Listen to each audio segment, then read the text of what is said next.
Benvenuti a questo nuovo appuntamento con il Festival Atobius, Incontri di Culture. Io sono Alessandro Picciao, presidente dell'Associazione Atobius, che organizza il Festival di Turismo Esperienziale, che è realizzato con il contributo della Regione Sardegna e il partenariato del Comune di Dolianova. Festival che quest'anno si svolgerà a Dolianova dal 16 al 21 ottobre. Oggi parliamo di formaggio e della storia di questo alimento. Per parlare oggi abbiamo con noi Cristina Mamusa, che adesso faccio entrare. Ciao Cristina. Cristina Mamusa, Ciao. Nostra amica, sommelier, guida enogastronomica. E abbiamo anche Alessandra Argiolas. Ciao Alessandra, del caseificio Argiolas a Dolianova, una delle nostre grandi e importanti aziende produttrici del territorio, con cui appunto oggi andremo a parlarvi di questo alimento e della storia del formaggio in Sardegna. Allora vi lascio la parola a Cristina e poi ci risentiamo e vediamo più tardi. Prego Cristina. Allora, buonasera a tutti e benvenuta Alessandra. Siamo molto contenti di averti come ospite stasera per parlare di un argomento che ci piace tantissimo, a me in particolare. Appunto, di recente sono diventata un tecnico degustatore di formaggi, quindi l'argomento mi appassiona sicuramente. È un argomento che interessa tantissimo anche i visitatori della nostra regione, perché, come ci dirai tu più tardi, in effetti anche al di fuori, diciamo così, della Sardegna ci conoscono, siamo rinomati per le nostre produzioni casearie.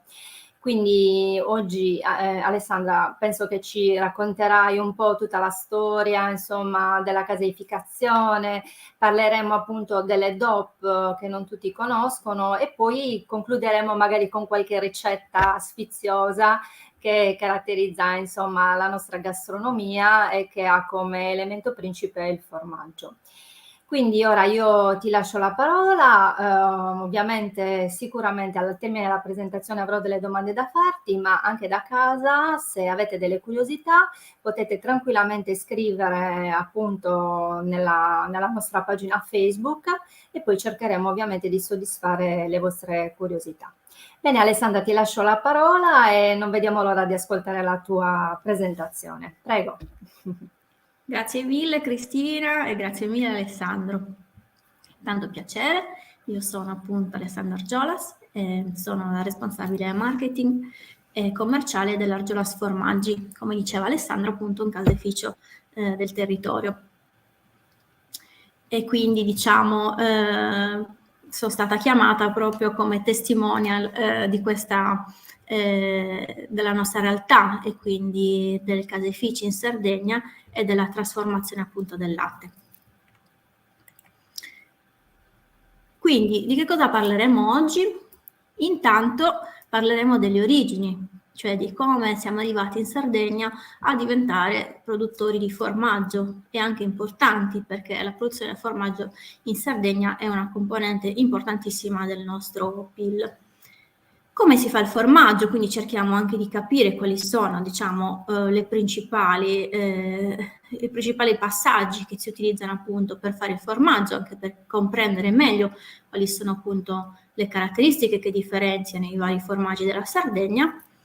E poi vedremo le DOP della Sardegna, gli altri formaggi tipici che vengono prodotti appunto e che non hanno diciamo la caratteristica della DOP ma sono comunque particolarmente tipici e poi appunto alcuni piatti tipici sardi che vengono ovviamente fatti con i nostri formaggi.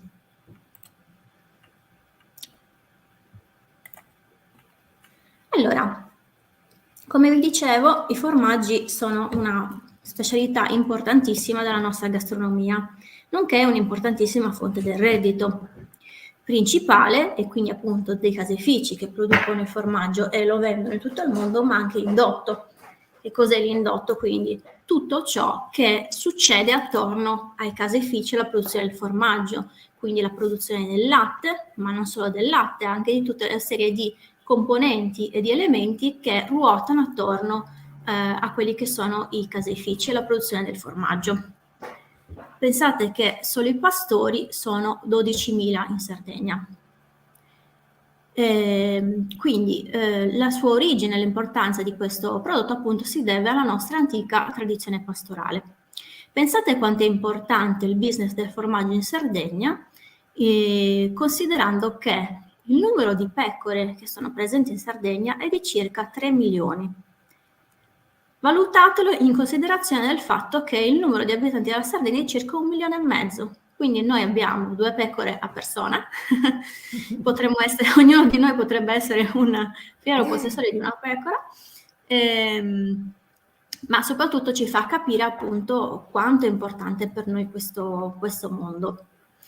La nostra isola offre quindi una vasta produzione di formaggi pecorini, in realtà non solo pecorini, abbiamo anche caprini e vaccini, ma in particolare il pecorino sardo è il prodotto più famoso, il prodotto principe della nostra Sardegna, ed è quello che è esportato e tendenzialmente apprezzato in tutto il mondo. In particolar modo, uno dei maggiori importatori del nostro prodotto pecorino romano, che viene fatto in Sardegna, prevalentemente circa il 90%, e in Nord America, dove appunto vastissimo è l'importazione di questo prodotto, che viene utilizzato tantissimo sia nella preparazione di altri formaggi piuttosto che di varie preparazioni che nella cucina.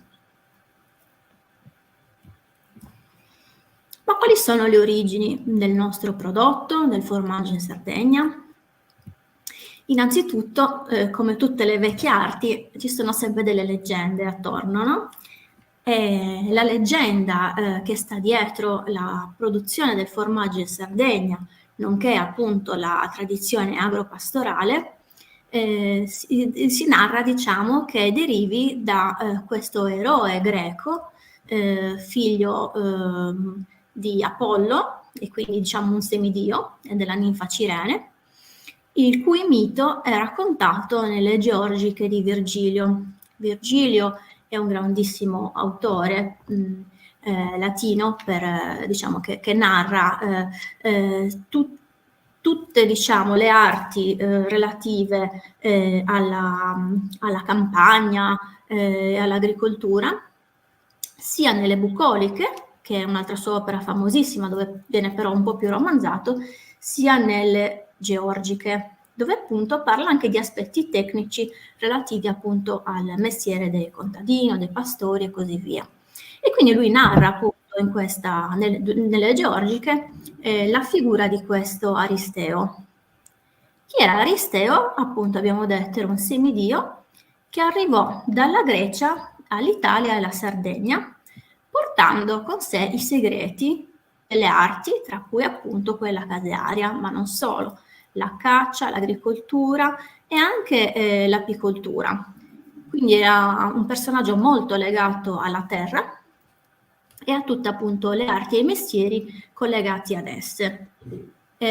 Secondo la leggenda, tra l'altro, fu accompagnato in Sardegna da Dedalo, il famoso architetto appunto anche lì mitico, al quale invece, sempre la leggenda, attribuisce la creazione dei famosi nuraghi.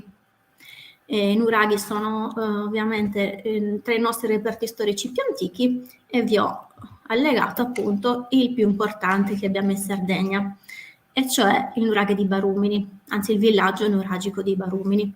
Quindi secondo la leggenda appunto Dedalo aiutò, quantomeno iniziò la progettazione dei nuraghi in Sardegna. Ma le leggende, diciamo, hanno sempre dei fondi di verità, ma tuttavia, diciamo, non sono sempre il corrispondente storico. E quindi in realtà la storia del formaggio è ancora più antica. Si parla appunto di ritrovamenti dei bronzetti nuragici, voi vedete appunto nell'immagine, ve li ho messi, tra cui appunto uno al Museo di Cagliari, al Museo Archeologico, che hanno in mano un qualcosa che sembra appunto un formaggio. Quindi secondo la datazione l'avvento della, diciamo, pastorizia e della produzione di formaggi in Sardegna risale a circa 3600 anni fa, dove in Sardegna c'era appunto il famoso popolo dei nuragici, chiamati anche Shardana, su cui attorno in effetti esistono tante leggende, che iniziarono appunto in Sardegna l'allevamento degli ovini, piuttosto che appunto anche l'agricoltura. Dunque, la storia in questo caso è ancora più antica delle leggende e pare che infatti, come vi dirò poi anche più avanti, il formaggio sardo sia uno probabilmente dei formaggi più antichi che ci sia nella storia, anzi forse il più antico. Ai tempi poi dei Cartaginesi e dei Romani, appunto, la Sardegna divenne uno dei maggiori centri di produzione del grano del Mediterraneo, quindi si andò anche a creare delle coltivazioni di grano al posto appunto delle parti boschive che avevamo, ma anche si implementarono maggiormente tutti i pascoli. Quindi aumentò ulteriormente, diciamo, la produzione del latte. Più avanti, appunto, nel Medioevo si sviluppò ulteriormente, appunto, l'ascesa della Sardegna dal punto di vista del campo agricolo e quindi la Sardegna, diciamo, diventò un importante centro sia per l'agricoltura che per l'allevamento. Quindi già intorno al 700 iniziano ad arrivare anche ad essere parecchio note alcune produzioni appunto di formaggio in Sardegna. Addirittura abbiamo anche i nomi, si chiamavano i bianchi, i rossi, gli affumicati, la fresa e lo spiatato, e alcuni diciamo sono ancora presenti. In particolar modo appunto il famoso rosso fino all'affumicato pare che siano i progenitori del nostro famosissimo pecorino sardo. Quindi è stata tramandata la ricetta dal 700, anche qui portata fino ai giorni nostri e creata una DOP. Ma come si fa il formaggio? Diciamo che noi nel nostro caseificio lavoriamo molto facendo le visite guidate piuttosto che insegnando e vedendo insieme il processo di produzione del formaggio. E qui abbiamo riscontrato che in effetti non tutti conoscono bene la produzione del formaggio, soprattutto magari chi non lo ha anche come prodotto tipico qui in Sardegna, ma vi assicuro che anche in Sardegna ci sono tante persone che in effetti non conoscono veramente come avviene la caseificazione. Anzi, spesso rimangono stupite da quanto è complesso il procedimento. Cosa succede? Io ovviamente ve lo riassumo, anche perché poi più avanti diremo magari alcuni termini tecnici, per cui magari vedendoli prima riusciamo anche a capire meglio alcuni aspetti. Successivamente però vi metteremo anche appunto dei video che vi spiegano meglio come si fa il formaggio, quindi lo vedrete poi anche con i vostri occhi. Cosa succede? Ogni mattina avviene la raccolta del latte, quindi le pecore sarde, perché esiste proprio una razza tipica della Sardegna, che si chiama appunto la razza sarda, che è una pecora piccolina, ma è una pecora che appunto è stata selezionata negli anni, pensate, da 3600 anni fa, proprio per fare un latte adatto al formaggio. Ora, non tutte le pecore fanno lo stesso latte. Una pecora di razza sarda fa un latte diverso rispetto ad una pecora di razza scozzese. Facciamo un esempio. Perché?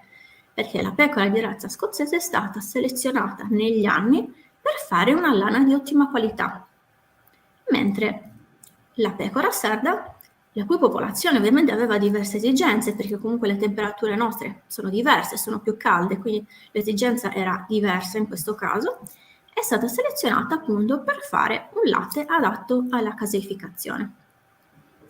Quindi le pecore sarde pascolano in pascoli estensivi, quindi all'aperto, vengono munte generalmente 2 volte al giorno e quindi il latte viene raccolto e viene portato nei caseifici. Viene ovviamente analizzato prima di essere utilizzato. Una volta che si ha l'ok sulle analisi del latte, si fanno i trattamenti termici che servono per la preparazione del formaggio. I trattamenti termici che servono alla preparazione del formaggio tendenzialmente sono 3. Il latte può essere lasciato crudo, quindi ad una temperatura di circa 36 gradi, che è quella temperatura corporea, pronto per essere appunto lavorato, oppure può essere pastorizzato o termizzato, e quindi vengono eliminati i microrganismi che possono essere appunto patogeni e che consentono, tramite il reinserimento degli stessi in maniera selezionata, quindi dei fermenti, di reintrodurre quelli che sono i microrganismi chiamati buoni.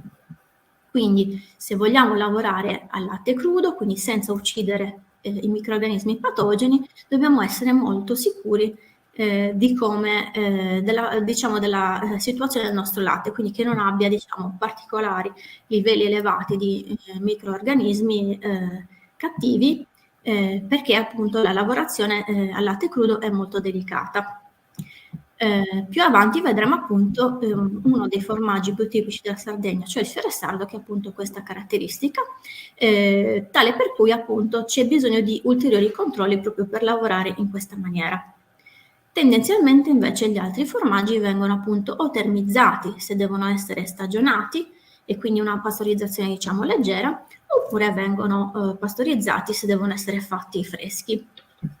Anche perché, per esempio, le donne in attesa, quindi che aspettano un bambino, non possono assolutamente mangiare dei formaggi al latte crudo. I bambini, stessa cosa, quindi bisogna anche comprendere quali sono i nostri clienti e che prodotto vogliamo dargli. Una volta che il latte è stato trattato termicamente, quindi o con la pastorizzazione o con la termizzazione o al latte crudo, inizia appunto il processo di coagulazione. Come avviene? Viene inserito all'interno del latte ad una temperatura, come vi ho detto, corporea, quindi di circa 36-38 gradi, viene inserito il caglio. Che cos'è il caglio? Il caglio è un coagulante. Quindi cosa fa? Rende il formaggio, il latte, anzi, da stato liquido a stato, chiamiamolo gel. Quindi le molecole delle proteine e dei grassi iniziano ad addensarsi e si forma una sorta di gelatina. In circa 15 minuti questa gelatina è pronta. E quindi cosa succede? Si inizia a tagliare questa gelatina, perché bisogna separare la parte solida dalla parte liquida. Una volta che abbiamo tagliato questa gelatina delle dimensioni che ci servono, considerate che ogni formaggio ha le sue dimensioni di rottura, ok? Per i formaggi stagionati, i pezzettini di questo gel che taglieremo saranno circa grandi come un chicco di riso. Per i formaggi più freschi, che quindi dovranno trattenere l'umidità e quindi potranno trattenere di più la parte liquida, si può arrivare anche ad una grandezza tipo quella di una noce, anche un po' più grandi, per esempio per gli stracchini. Una volta che è pronta il nostro taglio di cagliata, si può, volendo, procedere alla cottura della cagliata, perché alcuni formaggi prevedono un ulteriore riscaldamento della pasta, oppure può essere semplicemente messa nelle forme così. Quindi in questo caso si parla di formaggi a pasta cruda o formaggi a pasta cotta. Cosa succede in questo momento? Trasferiamo la nostra parte solida, quindi facciamo il nostro formaggio a forma di chicco di riso nelle forme e lo separiamo dalla parte liquida, che si chiama siero, che è formato prevalentemente da proteine e che servirà per fare la ricotta. Quindi abbiamo messo in forma la nostra cagliata. La nostra cagliata poi farà circa 24 ore in un processo che si chiama acidificazione. Cosa succede in queste 24 ore? I fermenti, che possono essere appunto quelli che ci sono già dalla lavorazione al latte crudo o quelli che abbiamo rimesso dalla lavorazione al latte pastorizzato, lavorano questa cagliata e iniziano a dare consistenza e aromi che poi si svilupperanno in stagionatura. Però seguirà all'interno di queste 24 ore una particolare curva di acidificazione che gli permetterà appunto di diventare formaggio. Una volta che è terminato questo processo, che si attiva e si disattiva a determinate temperature, il formaggio è pronto per essere salato. Anche la salatura, che tendenzialmente è fatta in vasche che contengono acqua e sale e quindi in salamoia, varia a seconda della tipologia di formaggio. I formaggi freschi e più piccolini possono stare anche una mezz'oretta all'interno della vasca. I formaggi invece, come per esempio il fiore sardo, che è un po' più grande e andrà a stagionare, possono stare anche 24 ore. A cosa serve il sale? Serve non solo a dare appunto il sapore, ad esaltare il sapore del prodotto, ma anche a favorirne la conservazione, perché sapete che il sale è uno dei metodi più antichi di conservazione dei cibi. Una volta che il nostro formaggio è pronto e salato, andrà poi nelle celle di maturazione e poi di stagionatura, dove uscirà quando sarà pronto sulla base della sua ricetta. Quindi una volta che adesso conosciamo tutti i segreti della produzione del formaggio, possiamo andare a capire quali sono le principali DOP della Sardegna. Che cosa sono i formaggi DOP? Sono ciò che c'è di meglio e che è stato selezionato di una qualità che viene certificata e protetta dall'Unione Europea. Che caratteristiche hanno i formaggi DOP? Si contraddistinguono in quanto sono originari di una particolare zona geografica dell'Italia, in questo caso ovviamente, e presentano una serie di caratteristiche appunto che sono dovute ad un particolare ambiente geografico, compresi appunto fattori naturali e umani, e vengono prodotti e trasformati in un determinato territorio. Cosa vuol dire? Vuol dire sostanzialmente che viene identificata una zona precisa all'interno del quale deve essere presa ad esempio la materia prima.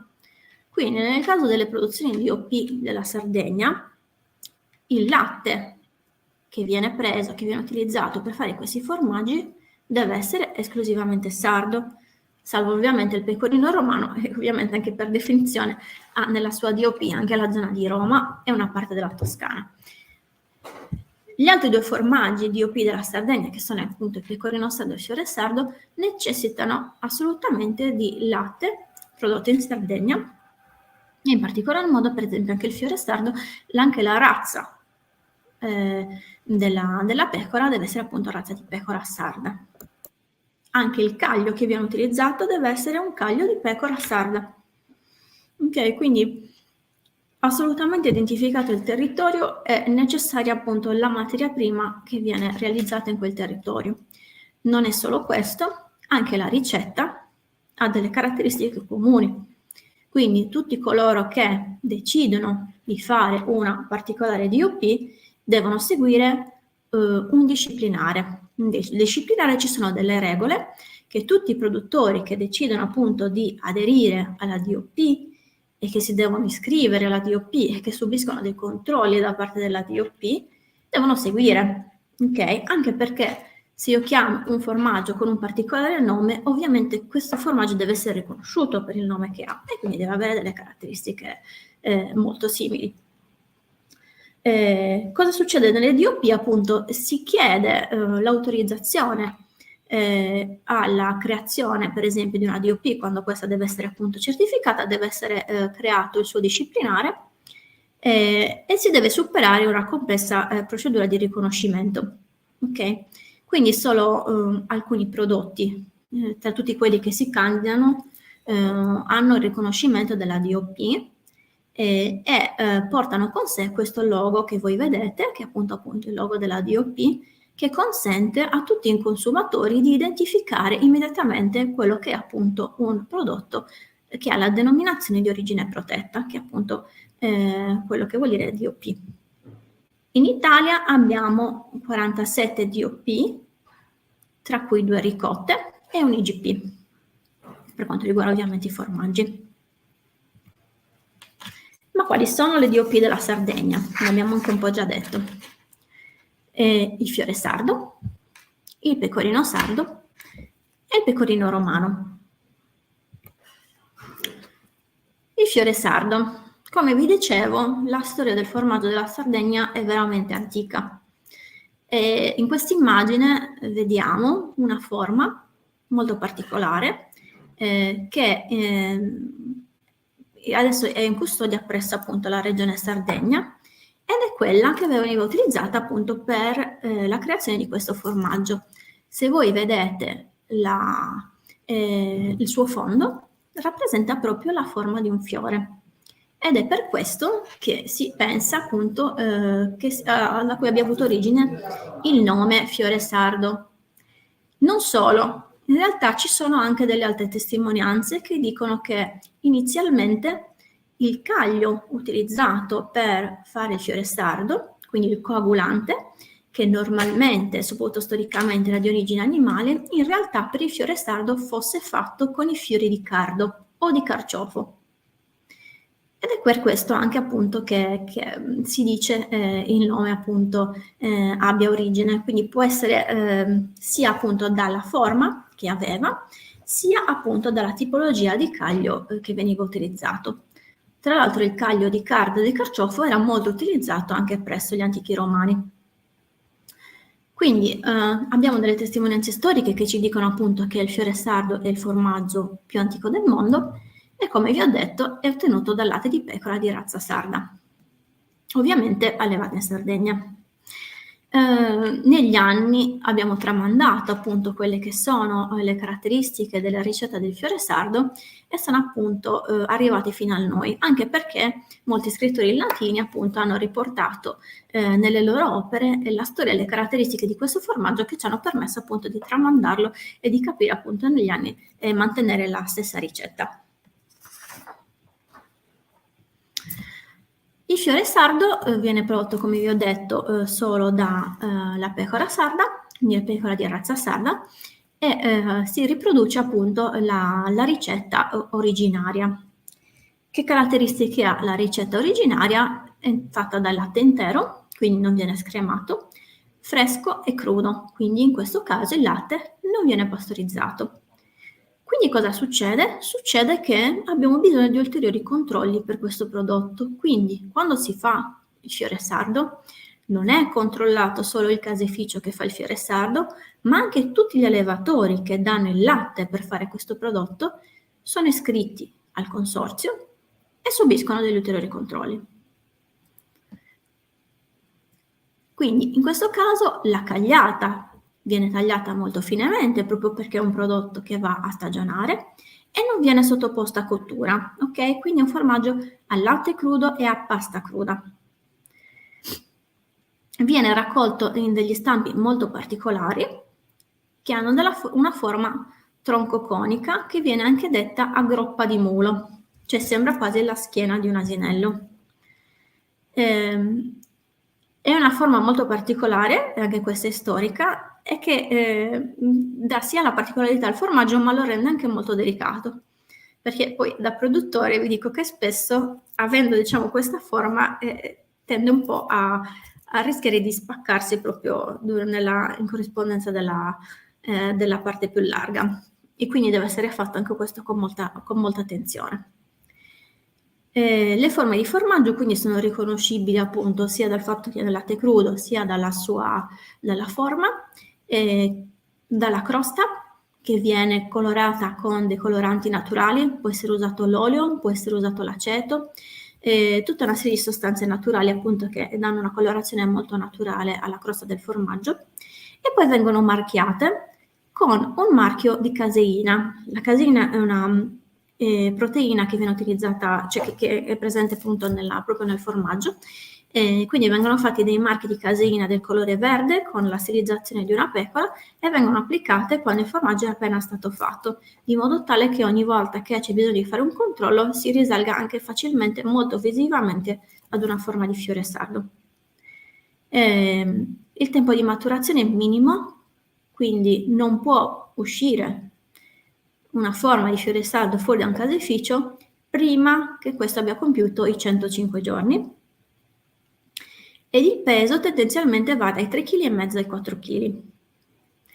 Sono ammesse ovviamente leggere differenze di produzione che ovviamente non vadano oltre quello che è chiesto dal disciplinare, che vadano oltre quello richiesto dal disciplinare, quindi è necessario ovviamente rispettare il disciplinare, salvo alcuni magari dettagli che si possono utilizzare. Anche sull'etichettatura abbiamo delle regole, per esempio serve la corona con la scritta fiore sardo, il logo ovviamente della DOP e del fiore sardo, quindi del consorzio. Abbiamo poi il pecorino sardo. Pecorino sardo, come vi ho detto, le prime notizie risalgono a circa il 1700 e ci arrivano appunto delle notizie su questi formaggi che erano chiamati i bianchi, i rossi fini, gli affumicati, la fresa e lo spiatato. Tra questi in particolare, come vi ho detto, il rosso fino e l'affumicato possono essere considerati appunto i progenitori del pecorino sardo. Questi formaggi venivano ottenuti o dal latte crudo, quindi come il fiore sardo, oppure dal latte riscaldato con delle pietre arroventate che venivano immerse nei calderoni, proprio per proteggere il formaggio uccidendo appunto questi microorganismi di cui vi ho parlato. E quindi abbiamo una prima pastorizzazione artigianale che veniva fatta con delle pietre roventi. Quindi ovviamente col passare del tempo le tecniche sono un po' tecnologicizzate, sono un po' aumentate, diciamo, le attenzioni igienico-sanitarie appunto sulla preparazione di questo formaggio, ma anche qui si è tramandata sempre di più la ricetta di questo del pecorino, che è fortemente ovviamente identitario della Sardegna. Quindi tra la fine dell'Ottocento e l'inizio del Novecento sono state sviluppate appunto delle nuove metodologie di produzione e poi man mano che sono stati creati appunto dei macchinari, la pastorizzazione è iniziata ad essere fatta, diciamo, con il calore dall'esterno, quindi non più gettando le pietre arroventate, ma comunque tenendo appunto le stesse caratteristiche. Anche qui è stato scelto per questi prodotti di utilizzare un trattamento termico, proprio per renderlo anche fruibile ad un pubblico un po' più vasto e dunque sono stati selezionati i fermenti, quindi i famosi microorganismi, e che poi vengono reinseriti appunto dopo il trattamento termico all'interno del formaggio. Nel caso del pecorino sardo il caglio è di vitello, mentre il fiore sardo, come vi avevo anticipato, ha un caglio di agnello sardo. Cosa vuol dire? Vuol dire che il sapore del pecorino sardo è molto più delicato rispetto a quello del fiore sardo, sia per il caglio, sia anche per la stagionatura. Tendenzialmente il pecorino sardo è un pecorino più giovane rispetto al fiore sardo. Intorno agli anni 90 poi abbiamo creato proprio la DOP del pecorino sardo, tramandando appunto le ricette del rosso fino e dell'affumicato. Il pecorino sardo, diciamo, è un addobbo un po' particolare, nel senso che ha all'interno di sé due realtà, e sono il pecorino sardo maturo e il pecorino sardo dolce, ok? Quindi abbiamo un unico prodotto che però si declina in due diverse caratteristiche. Non è lo stesso prodotto fresco stagionato, sono proprio due pecorini diversi con due caratteristiche diverse. Quindi il pecorino sardo maturo, che è quello che è un po' più stagionato, che può uscire dai caseifici con meno di 60 giorni di stagionatura, ha una forma cilindrica, tecnicamente si dice a facce piane, quindi non è, diciamo, sopra e sotto, non è curvo, è dritto, e lo scalzo dritto, quindi le parti invece laterali del formaggio sono dritte, quindi non sono come il fiore sardo che hanno la groppa del mulo. La crosta è liscia e va, diciamo, dall'ocra carico al bruno per le forme più stagionate. La pasta è bianca e man mano che stagiona diventa sempre più paglierina. Ha un'occhiatura rada. Che cos'è l'occhiatura? Sono i buchetti che noi vediamo nella pasta del formaggio. Se voi pensate ad un Emmental, l'occhiatura è molto importante, anche perché è voluta, mentre normalmente appunto i formaggi tradizionali che non prevedono, diciamo, i buchi come l'Emmental hanno delle leggere occhiature, quindi dei leggeri bucarelli all'interno della pasta. Il pecorino sardo maturo ha un gusto un po' più forte e piccante rispetto ovviamente al dolce. Le forme vanno circa dai 3 ai 4 kg. E invece il pecorino sardo dolce è un pecorino più fresco, anche questo ha una forma cilindrica a facce piane e con lo scalzo dritto, è un po' più piccola rispetto al pecorino sardo maturo, perché il peso è di circa 2 kg, e la maturazione va circa dai 20 ai 60 giorni, quindi un formaggio chiamato fresco. La pasta, anche in questo caso ovviamente è bianca e morbida, proprio perché è fresco, compatta, anche qui una radocchiatura, quindi semplicemente dei piccoli puntini, dei piccoli buchetti, e il sapore ovviamente è molto più dolce rispetto al pecorino maturo. Anche la crosta ovviamente è più chiara rispetto al pecorino maturo, proprio perché è più fresco. Andiamo avanti e arriviamo al pecorino romano. Anche il pecorino romano ha una storia molto particolare. Viene appunto dall'antica Roma. E anche nell'antica Roma ovviamente c'erano tanti pascoli, venivano allevate appunto le pecore, e si iniziò appunto a produrre questa tipologia di formaggio molto grande. Le forme del pecorino romano sono circa di 25-30 kg. È molto salato. Come vi ho detto, il sale è la principale fonte di conservazione, soprattutto antica, degli alimenti. Quindi il pecorino romano era particolarmente salato e faceva parte della razione dei legionari. Quindi veniva particolarmente salato proprio perché ai legionari veniva data una porzione di circa 27 grammi che dovevano portare con loro in guerra, e diventava parte del loro pasto, proprio perché comunque è molto calorico e nutriente. Ma non veniva utilizzata solo appunto dai legionari, ma era proprio un elemento tipico della cucina appunto dell'antica Roma. E quindi è un pezzo di storia anche il pecorino romano. Addirittura pare che Omero nel suo De Rustica abbia parlato appunto della preparazione del pecorino romano, che poi negli anni veniva fatto produrre anche in Sardegna, proprio perché, come vi ho detto, negli anni la Sardegna diventò non solo appunto il granaio dell'Italia, ma anche un riferimento per l'allevamento delle pecore. Quindi come quantità nella parte diciamo del Lazio non riuscivano a soddisfare tutta quella che era importante e necessaria appunto per la produzione di questo pecorino, quindi si iniziò a produrre il pecorino romano anche in Sardegna, e storicamente appunto anche la Sardegna è produttrice di pecorino romano, tanto che ormai ai giorni nostri siamo arrivati a circa il 90% della produzione del pecorino romano che avviene in Sardegna. Non avviene solo in Sardegna e nel Lazio, ma anche nella provincia di Grosseto, nel Lazio. Quindi la DOP del pecorino romano include 3 regioni d'Italia, perché storicamente veniva fatto qua.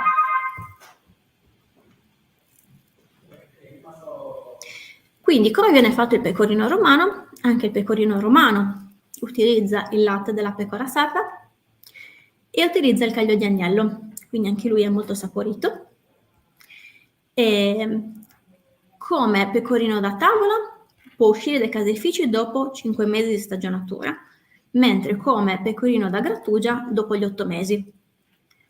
Ultimamente sono state fatte anche alcune variazioni al disciplinare e si è stato introdotto per esempio anche il pecorino romano di montagna, quindi quello prodotto ad una certa altitudine e che prevalentemente è un pecorino da tavola. Quindi si è cercato di diversificare anche questo prodotto che storicamente era molto salato, che veniva utilizzato prevalentemente da grattugia, e invece viene riscoperto anche appunto come un pecorino da tavola e viene appunto fatto sia meno salato, quindi è stata fatta una modifica anche al disciplinare per diminuire la salatura richiesta, sia appunto con caratteristiche tipiche del pecorino da tavola, quindi anche un po' più fresco.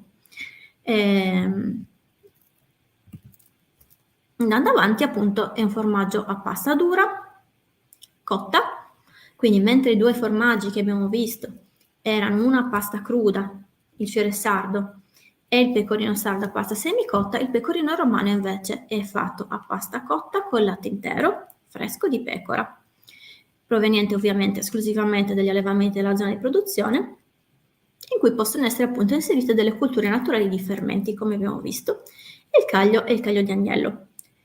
La crosta è molto sottile perché quando il pecorino romano viene grattugiata anche la crosta. E la caratteristica principale del pecorino romano è che viene quasi da tutti i caseifici salato a mano e all'esterno. Quindi anziché andare nelle sale, nelle piscine, diciamo, di salatura, dove c'è la salamoia, il pecorino romano viene salato salando tutta la crosta del formaggio. In questo modo cosa succede? Il sale dalla parte esterna, durante la stagionatura, penetra verso l'interno. Quindi a fine della sua stagionatura il pecorino romano sarà salato, diciamo, più uniformemente rispetto all'inizio. A volte si decide di colorare la crosta, in particolar modo viene colorata di nero, ma tendenzialmente chi sceglie di grattugiarlo non la colora, appunto perché, come vi ho detto, viene grattugiata anche la crosta del formaggio.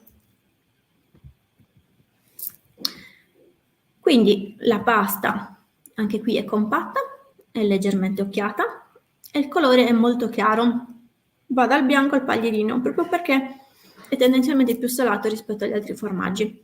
Tra l'altro in questa foto vediamo appunto sia il pecorino romano con la sua crosta naturale, sia il pecorino romano salato e colorato di nero. Il gusto è aromatico ed è piccante ed è anche sapido, quindi è salato. È molto più piccante ovviamente per i formaggi da grattugia perché ha un tempo di stagionatura superiore. Le forme sono cilindriche, come potete vedere. Anche qui abbiamo le facce piane e l'altezza dello scalzo, quindi la sua altezza, è compresa tra i 25 e i 40 cm ed il suo diametro tra i 25 e i 35 cm. Il peso può variare dai 20 ai 35 kg. Di media, diciamo, siamo intorno ai 27-30. E la caratteristica del pecorino romano è che in tutta la sua crosta possiamo vedere che ci sono i loghi della DOP. Quindi è riconoscibilissimo quando si vede appunto in un qualsiasi banco gastronomia, proprio perché tutta la sua crosta ha impressi tramite appunto la forma del formaggio che viene utilizzata i loghi del pecorino romano. Non solo, ogni caseificio ha le sue forme dedicate e quindi ogni forma di pecorino romano contiene anche i codici del caseificio che lo produce. Quindi voi, se avete a disposizione delle forme di pecorino romano, tramite il codice che voi leggete, potete risalire, se non è indicato ovviamente diversamente in etichetta, al produttore. Ma in Sardegna non abbiamo solo le DOP, abbiamo tantissime altre tipologie, di cui ho selezionato solo alcune, le più famose, che vengono appunto storicamente prodotte in Sardegna. Uno di questi è il casizolu. Il casizolu è un formaggio al latte vaccino, quindi stiamo parlando di una tipologia diversa rispetto ai 3 prodotti che abbiamo visto, che sono appunto fatti con latte di pecora. E cos'è? È una pasta filata. Se volete un esempio di pasta filata, per l'eccezione, la più famosa è la mozzarella. La mozzarella tuttavia è fresca e ha delle caratteristiche particolari, per cui le paste filate possono essere fatte appunto anche stagionare e assume in questo caso appunto una forma molto particolare che in Sardegna viene chiamata peretta, perché sembra quella di una pera. In questo caso appunto è bianca e compatta. Può essere simile appunto anche a quella che la scamorza, che è tendenzialmente più famosa. Viene tendenzialmente fatto a mano, il casizolu, la sua crosta appunto è molto liscia e il suo colore è giallo paglierino oppure bruno. Anche qui dipende dalla scelta del produttore. Non essendo neanche una DOP, ovviamente ogni produttore è molto più libero di dare le personalizzazioni che vuole dare al formaggio. Tendenzialmente il casizolu viene fatto a latte crudo e storicamente veniva fatto dalle donne. È ottenuto da latte di vacca, come vi ho detto, della razza sarda modicana, che viene anche chiamato bue rosso, oppure dalla bruno sarda, che sono allevate tutte allo stato brado. E in particolar modo il casizolu è molto tipico di una parte particolare della Sardegna che si chiama appunto Montiferru. E poi abbiamo il famoso casu marzu. Letteralmente casu marzu cosa vuol dire? Formaggio marcio. È una tipicità della Sardegna. Tutti coloro che sono stati in Sardegna ne hanno quantomeno sentito parlare. Non tutti hanno avuto il coraggio di assaggiarlo. Perché? Perché il formaggio marcio ha i vermi. E quindi non tutti hanno lo stomaco di assaggiare un prodotto di questo tipo. Ed è ultimamente diventato molto famoso grazie ad un programma dello chef Gordon Ramsay, che ha portato questo prodotto addirittura ad essere inserito nel Guinness dei primati. Purtroppo, diciamo, è famoso proprio perché è uno degli alimenti più schifosi che ci siano, no, non intendo di sapore ovviamente, che ci siano su questo pianeta, no? Quindi è considerato anche ovviamente pericoloso. Ma nessun sardo, anche nella nostra notizia, è morto per aver mangiato il caso marcio, quindi potete stare tranquilli qualora vogliate assaggiarlo. Come si ottiene il caso marcio? Questi vermi sono i vermetti di una particolare mosca che si chiama mosca casearia, cioè mosca del formaggio. Come viene fatto? Ufficialmente questo formaggio non è esattamente legale, quindi i caseifici non lo possono fare, non lo possono certificare, non lo possono commercializzare. È un prodotto che viene prodotto, chiamiamolo sotto banco, cioè in maniera artigianale e in casa. Ok? Quindi non pensate di andare al supermercato in Sardegna a cercare il caso marcio perché non lo troverete. Probabilmente lo troverete andando a trovare qualche pastore. Ok?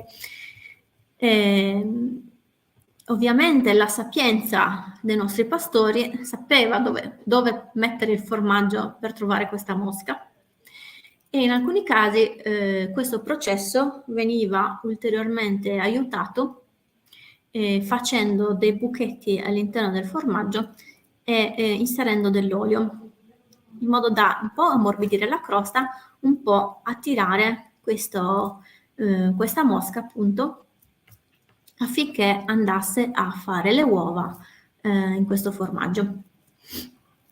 Ci sono varie scelte. C'è chi lo mangia quando ci sono ancora i vermetti, c'è chi aspetta che questi vermetti diventino a loro volta delle mosche e quindi lasciano il formaggio. Storicamente, quando i bambini non lo volevano mangiare, gli si diceva che tanto erano le mosche del formaggio che mangiavano solo formaggio e che quindi alla fine erano formaggio esse stesse.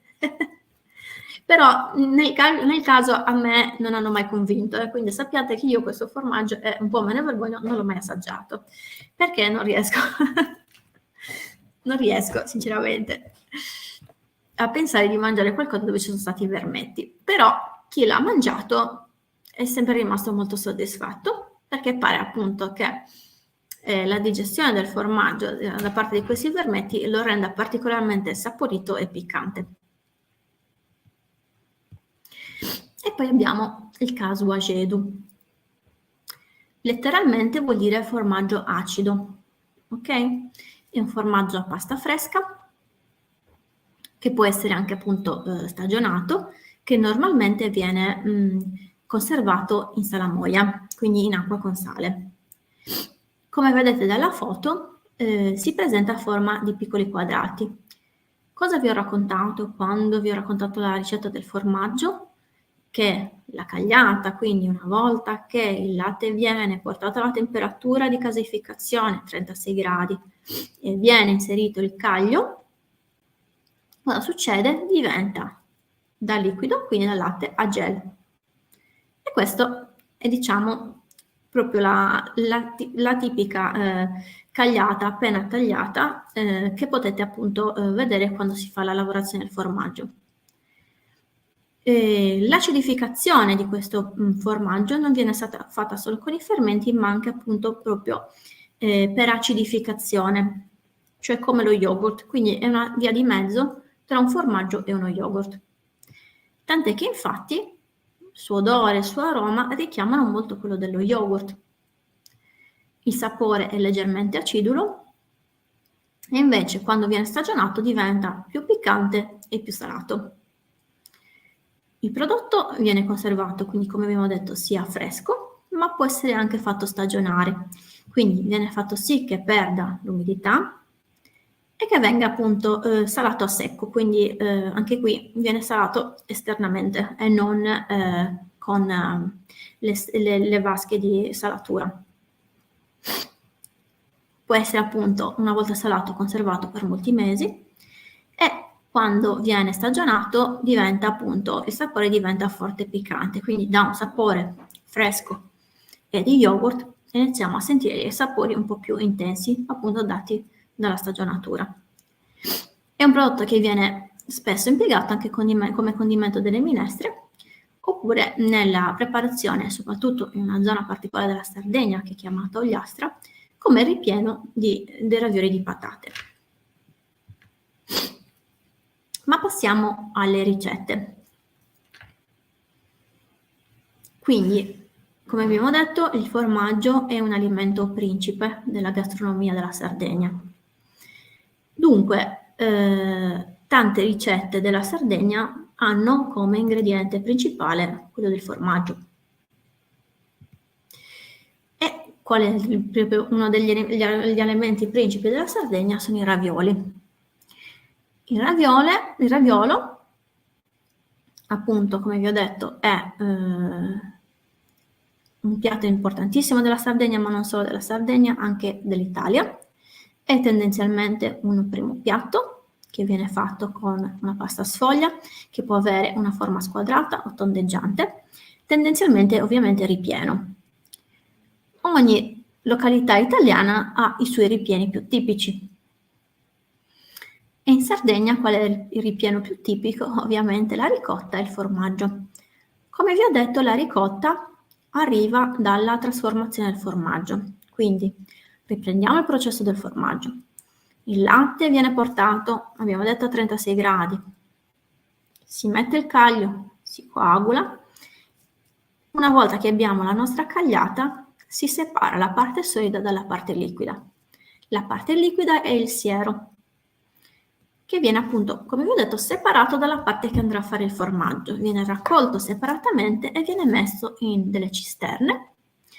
Viene portato ad una temperatura di circa 86 gradi. Cosa succede a questa temperatura? Il grasso e le proteine che sono rimaste appunto nella parte liquida che deriva dalla lavorazione del formaggio si uniscono e salgono su in questo pentolone. Il termine tecnico è affioramento, cioè come quando i fiori che sbocciano, no?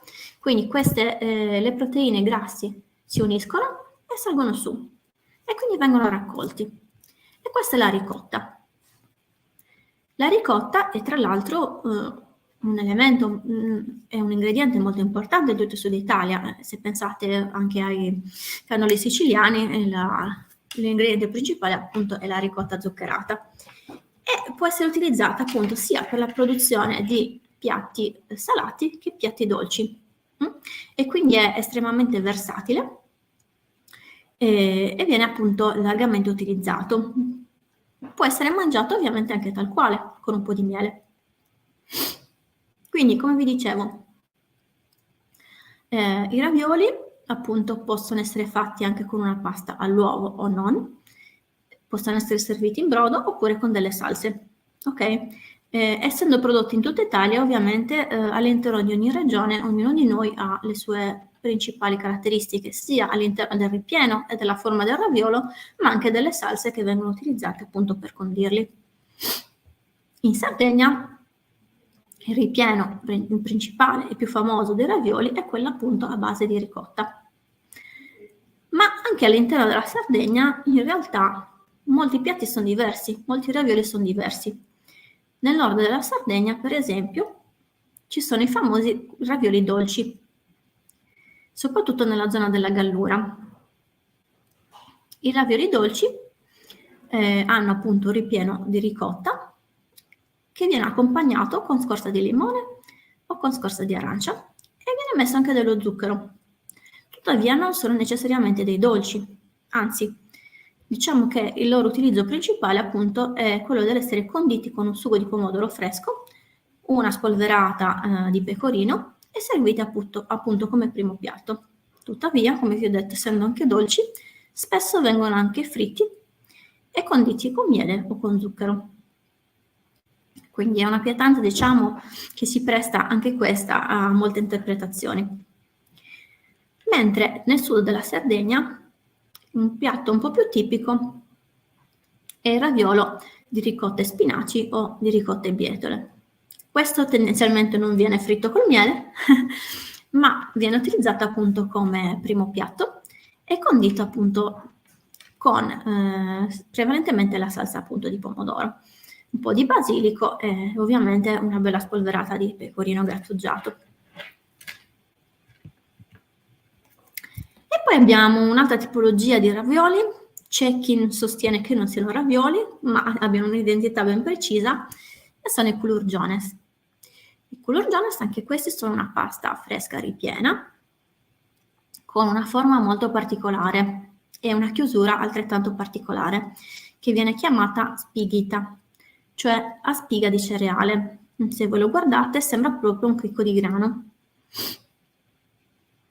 Come si ottiene? È difficilissimo, bisogna proprio saperlo fare, c'è proprio un'arte per fare questo tipo di pasta ripiena, e si ottiene appunto pizzicando i due lembi del dischetto di plastica che contiene la farcitura. Vengono sigillati completamente, appunto ottenendo così la forma simile a quella di una piccola goccia, che in realtà appunto sembra un chicco di grano. Tendenzialmente, come vengono riempiti, viene fatta una riempitura molto particolare che consiste in un ripieno di patate, di formaggio, di strutto oppure di olio extravergine e menta.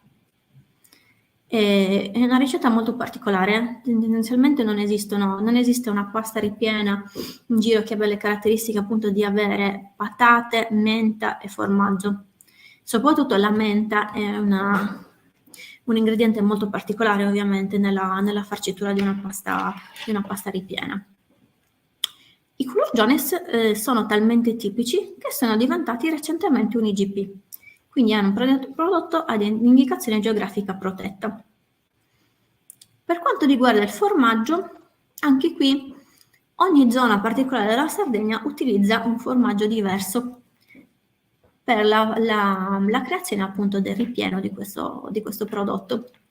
Tendenzialmente nella sua zona d'origine, che è quella dell'Ogliastra, veniva utilizzato il formato che abbiamo visto poco fa, quindi il caso acedu, soprattutto nella sua versione più stagionata. In realtà in altre zone della Sardegna viene utilizzato spesso o un pecorino fresco oppure un pecorino stagionato, che viene appunto grattugiato e unito alle patate. C'è chi utilizza per esempio il pecorino sardo, c'è chi utilizza il pecorino romano. Le varianti in questo caso non riguardano solo appunto la farcitura, ma anche il modo in cui vengono serviti i culurgiones. Infatti possono essere serviti per esempio in bianco, oppure con olio extravergine di oliva e pecorino grattugiato, con burro e salvia, oppure possono essere cotti al forno o fritti. Tendenzialmente in questo caso non viene utilizzato alcun condimento, se vengono fatti al forno o fritti, e quindi vengono mangiati quasi come uno snack, e anzi c'è anche chi fa appunto lo street food dei culurgiones fatti al forno oppure fritti. E poi abbiamo la seadas. La seadas, stiamo facendo tutte delle paste ripiene, però sono degli alimenti molto tipici della nostra cultura. Che cos'è la seadas? È un grandissimo raviolo.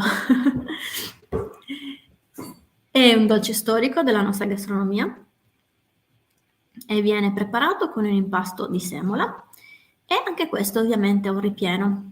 In questo caso il ripieno non ha la ricotta ma il pecorino. E c'è un pecorino che viene proprio fatto appositamente dai caseifici per la preparazione della seadas, quindi se voi andate in un supermercato difficilmente troverete il pecorino che viene utilizzato per fare le seadas. Quindi coloro che decidono di preparare le seadas o i pastifici appunto che le producono appositamente, tendenzialmente hanno degli accordi con i caseifici sulla base del quale ordinano il formaggio che viene appunto fatto apposta per fare la seadas. perché è un formaggio che deve essere molto fresco e deve avere praticamente, non deve essere acidificato, proprio per favorire il scioglimento della sua pasta molto, diciamo, più facilmente rispetto agli altri pecorini, e tendenzialmente non deve essere salato, deve essere leggermente salato. Ok, quindi è un prodotto che tendenzialmente viene chiamato, diciamo, erroneamente anche primo sale. Non è esattamente il primo sale che voi trovate al supermercato, però il primo sale, diciamo, in versione sarda, che viene appunto fatta apposta per la preparazione della seadas. Ok, la seadas nel ripieno appunto a questa tipologia di formaggio che spesso viene anche unito a una scorza di limone grattugiata per dargli anche un profumo molto, molto gradevole e anche un retrogusto ovviamente di limone molto piacevole. La seadas viene fritta come preparazione e può essere aggiunto il miele. Io consiglio di utilizzare il miele di corbezzolo amaro, che è molto tipico ovviamente delle zone mediterranee e che crea un buon contrasto appunto con la dolcezza del pecorino che sta al suo interno, oppure con dello zucchero. Ci sono anche delle varianti sulla ricetta, appunto sull'utilizzo del formaggio vaccino, ma in realtà appunto la sua ricetta originale è proprio quella con il formaggio pecorino, che quindi è ideale per la preparazione di questo piatto. La frittura può avvenire sia con l'olio, tendenzialmente viene utilizzato un olio di semi per rendere la frittura un po' più leggera, ma c'è chi utilizza anche l'olio d'oliva, oppure nello strutto, che rende appunto, che tra l'altro troviamo appunto anche nella ricetta dell'impasto, e che rende il piatto, diciamo, più friabile, un po' meno leggero, però più friabile. E poi veniamo alle pardulas. E tra l'altro, diciamo anche in un periodo giusto, perché le pardulas sono il dolce più tipico della nostra tradizione pasquale. Anche qui abbiamo alcune varianti. Per esempio, nel nord della Sardegna vengono fatte con il formaggio e vengono chiamate casadinas, mentre al sud della Sardegna vengono chiamate le pardulas de arrescottu, che vuol dire in sardo ricotta. Ok? Quindi sulla base anche qui della zona della Sardegna abbiamo due ricette diverse. Quindi al nord col formaggio e al sud con la ricotta. Sono dei piccoli tortini, potete vedere appunto come sono carini dall'immagine, quasi i famosi, quelli che vengono chiamati adesso in monoporzione. In Sardegna ci eravamo arrivati già tanti anni fa e avevamo creato le pardule, che hanno un carinissimo cestinetto a base di sfoglia appunto di semola di grano duro, che raccoglie dentro di sé appunto questo tortino, che è fatto con la ricotta di pecora, lo zafferano e la scorza di limone. Avete visto all'interno anche di tutte le ricette che noi abbiamo visto, sia dolci che salate, come si ripetono sempre alcuni ingredienti, proprio perché sono legati al fatto che, essendo delle ricette storiche, gli ingredienti del nostro territorio comunque erano ben definiti.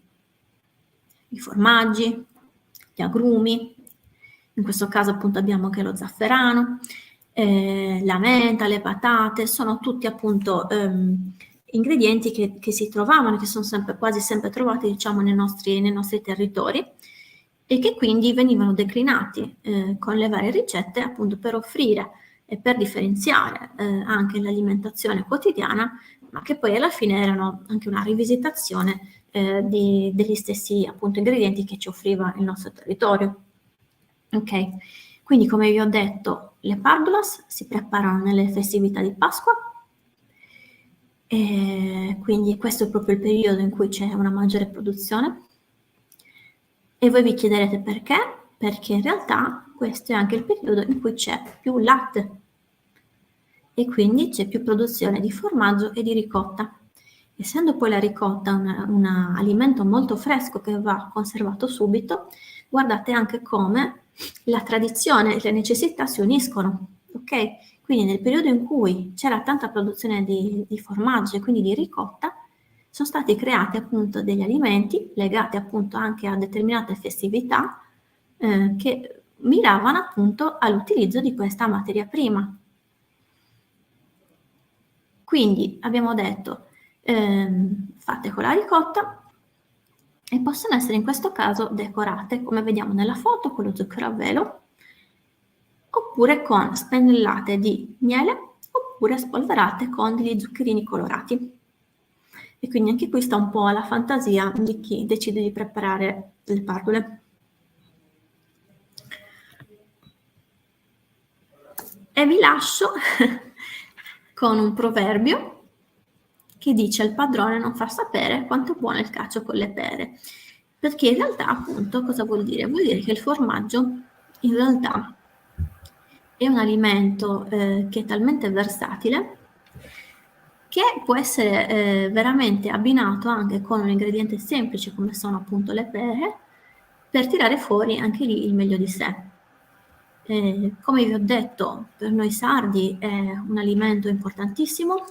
In Sardegna c'è un grandissimo consumo di formaggi, una grandissima produzione, tant'è che non esistono solo tanti caseifici in Sardegna, ma ci sono anche tanti piccoli produttori per passione, appunto, o per mestiere, che si dedicano alla produzione del formaggio. Quindi la cultura del formaggio da noi è importante, come vi ho detto risale fino all'epoca nuragica, quindi più di 3600 anni fa, e quindi fa proprio parte della nostra cultura. La figura anche del pastore è fondamentale appunto per la nostra cultura sarda, e sono delle figure molto importanti non solo appunto per la produzione, l'allevamento di animali, ma anche perché sono i custodi dei nostri territori. E quindi appunto è anche importante che ci sia un bel lavoro fatto tra coloro che trasformano il formaggio e coloro che lo producono, anche perché ovviamente sono una parte importante, come vi ho detto, della nostra economia e della nostra cultura, anche perché il formaggio sardo è uno dei prodotti più esportati della Sardegna, che arriva non solo appunto nelle tavole degli Stati Uniti, ma arriva in Giappone, arriva in Australia, arriva in Africa, arriva nel sud-est asiatico, e quindi è un ambasciatore anche della cultura sarda. Quindi per noi, diciamo, è una fonte di orgoglio portare i nostri formaggi in tutto il mondo, perché sappiamo che stiamo portando anche una parte importante della nostra storia e della nostra cultura. Vi ringrazio per avermi ascoltato, vi lascio anche poi, c'erano i miei contatti, qualora appunto ci siano delle necessità potete magari appunto poi anche condividerle voi. Certamente. Allora, grazie Alessandra, perché hai veramente fatto un quadro completo del vasto mondo del formaggio. Quindi mi hai dato un sacco di spunti. Intanto è bello sapere che probabilmente il formaggio più antico al mondo viene dalla Sardegna, quindi arricchiremo i nostri racconti sull'enogastronomia anche di questo particolare. E poi volevo mettere in evidenza un altro elemento che forse oggi noi trascuriamo tantissimo, che è quello della stagionalità. Quindi in effetti, come hai detto tu, le pardule erano un dolce tipico del periodo pasquale per un motivo ben preciso, perché ovviamente era il tempo della filiazione e quindi aumentava la produzione del latte. Oggi noi siamo abituati ad avere sempre tutto a disposizione in qualsiasi momento. Quindi magari ci viene voglia anche di fare le seadas, non so, in piena estate oppure in altri periodi, e ci stupiamo se magari non riusciamo a trovare il formaggio adatto per produrle. Una ragione c'è, perché sono legate a determinate stagioni. Ecco, ma è una cosa che abbiamo dimenticato, che tutte tutte le produzioni naturali, anche il pesce che siamo abituati a trovare sempre. In realtà ci sono delle stagioni da seguire, così come la frutta e come la verdura, e quindi anche nel caso del latte. Quindi questa è una cosa che dobbiamo non sottovalutare per, diciamo così, per fare anche delle produzioni intelligenti e non alimentare eventualmente gli sprechi.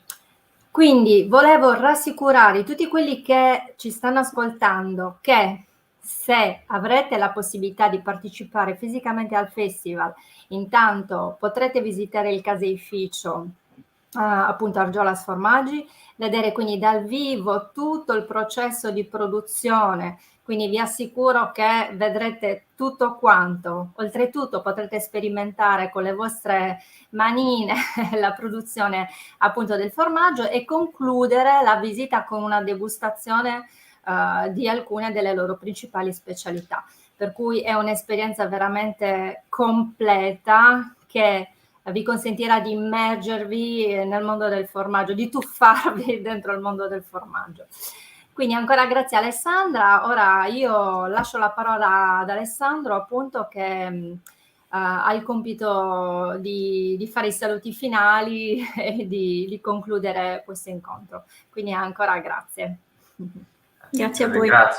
Ringrazio Alessandra per la bellissima presentazione, Cristina per aver presentato l'incontro. Voglio salutare chi ci sta seguendo, ho visto gli amici che ci hanno seguito dall'Inghilterra, dalla Slovacchia, dal Perù, ma anche coloro i quali magari per problemi di orari non ci stanno seguendo in diretta e poi avranno la possibilità di vedere il video che rimarrà a disposizione sulla pagina Facebook del Festival Atobius e sul canale YouTube.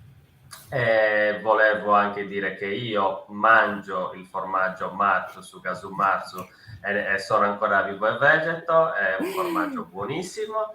E poi metteremo a disposizione sui vari commenti, sui commenti al video, anche alcuni link dove potrete vedere dei video che riguardano il formaggio, le attività che facciamo e il caseificio Argiolas, così avrete modo già di avere anche un assaggio tramite il video di quello che poi potrete vedere e laboratori che si faranno durante il Festival Atobius, che ricordo quest'anno si svolgerà dal 16 al 21 di ottobre nella città di Dorianova, festival realizzato col contributo della Regione Sardegna e il patrocinio del Comune di Dorianova.